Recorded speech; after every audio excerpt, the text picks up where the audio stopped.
आज Doubtnut app download करें। Doubtnut पर अपने सभी गणित, रसायन विज्ञान, भौतिक विज्ञान और जीव विज्ञान के डाउट्स का करो सफाया। बस प्रश्न की फोटो खींचो, एक ही प्रश्न को क्रॉप करो और तुरंत वीडियो सोल्यूशन पाओ। अभी डाउनलोड करें।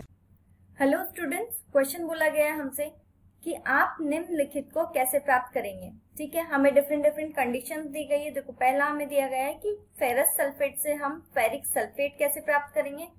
दूसरा बोला गया है XeF4 से XeO3 कैसे प्राप्त करेंगे। तीसरा है कॉपर सल्फेट से कॉपर फास्फाइड कैसे प्राप्त करेंगे। और चौथा बोला गया है कि अमोनिया से नाइट्रिक अम्ल कैसे प्राप्त करेंगे। तो चलिए देखते हैं। देखो, फर्स्ट हमें बोला गया है कि फेरस सल्फेट से हमें फेरिक सल्फेट प्राप्त करना है। तो देखो, हम इक्वेशन तो देखो, हमारी इक्वेशन है, जब फेरस सल्फेट यानी कि FeSO4 को जब हम H2SO4 जो कि सल्फ्यूरिक अम्ल होता है उसको H2O2 यानी कि हाइड्रोजन पेरोक्साइड के साथ जब हम अभिक्रिया करवाते हैं तो हमें मिलता है Fe2SO4 का होल थ्राइस जो होता है फेरिक सल्फेट, और जल के अणु इसमें निकल जाते हैं। ठीक है, कैसे मिलेगा हमें फेरिक सल्फेट? हमें फेरिक सल्फेट मिलेगा जब हम फेरस सल्फेट की क्रिया सल्फ्यूरिक अम्ल से और हाइड्रोजन पेरोक्साइड के साथ जब करवाएंगे तो हमें फेरिक सल्फेट मिलेगा। और ये जो अभिक्रिया है ये ऑक्सिक अभिक्रिया होती है।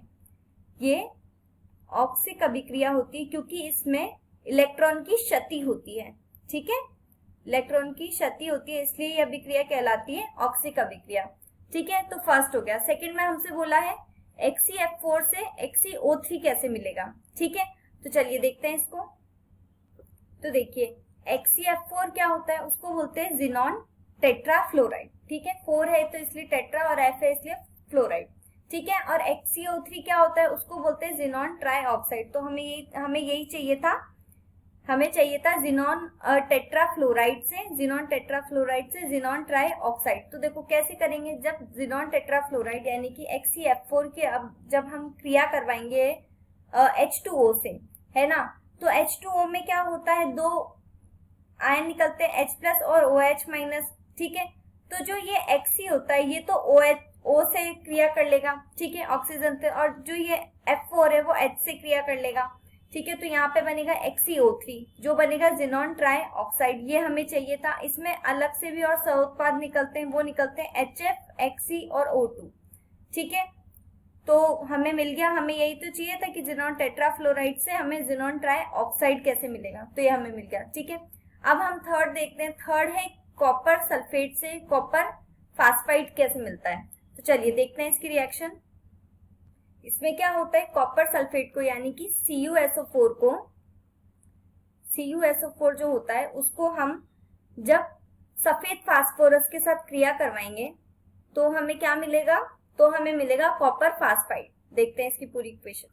तो देखो, जब कॉपर सल्फेट यानी कि CuSO4 की जब हम सफेद फास्फोरस के साथ यानी कि P4 जो होता है सफेद फास्फोरस होता है उसके साथ जब हम जल की उपस्थिति में अभिक्रिया करवाते हैं तो हमें मिलता है कॉपर फास्फाइड। हमें यही चाहिए था, Cu3P। ठीक है, और इसके साथ हमें दो चीजें और मिलती है, वो होती है H3PO4 यानी कि ऑर्थोफॉस्फोरिक अम्ल, और दूसरा होता है H2SO4, ये होता है सल्फ्यूरिक अम्ल। ठीक है, तो हमें क्या चाहिए था, हमें ये तो चाहिए था कि कॉपर सल्फेट से कॉपर फास्फाइड चाहिए था। तो कॉपर सल्फेट की रिएक्शन जब सफेद फास्फोरस से H2O की उपस्थिति में करवाते हैं तो कॉपर फास्फाइड, ऑर्थोफॉस्फोरिक अम्ल और सल्फ्यूरिक अम्ल हमें मिलता है। ठीक है, तो चलिए अब हम नेक्स्ट देखते हैं। नेक्स्ट हमें बोला गया है कि हमें अमोनिया से नाइट्रिक अम्ल बनाना है। अमोनिया से नाइट्रिक अम्ल, ठीक है, HNO3। ठीक है, तो चलिए इसकी रिएक्शन देखते हैं।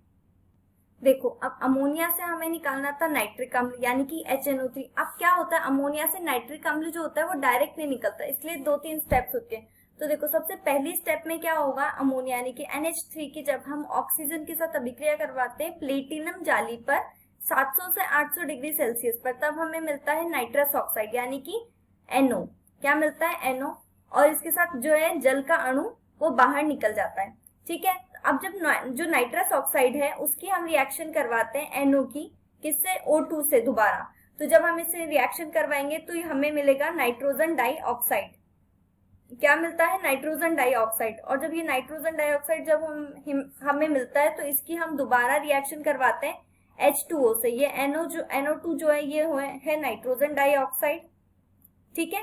तो जब हम इसकी रिएक्शन करवाते हैं H2O से तो यहाँ पर हमें मिलेगा HNO3 यानी कि नाइट्रिक अम्ल। ठीक है, यही तो हमें चाहिए था। और इसके साथ NO भी निकलती है। ठीक है, NO क्या होती है? गैस होती है जो कि यहाँ पे निकल जाती है।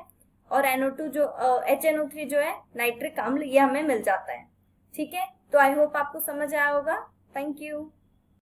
कक्षा 6 से 12वीं से लेकर नीट, IIT, JEE वो एडवांस के लेवल तक 1 करोड़ से ज्यादा छात्रों का भरोसा। आज ही डाउनलोड करें डाउटनेट ऐप या व्हाट्सएप करें अपने सारे डाउट्स 8400 400 400 पर।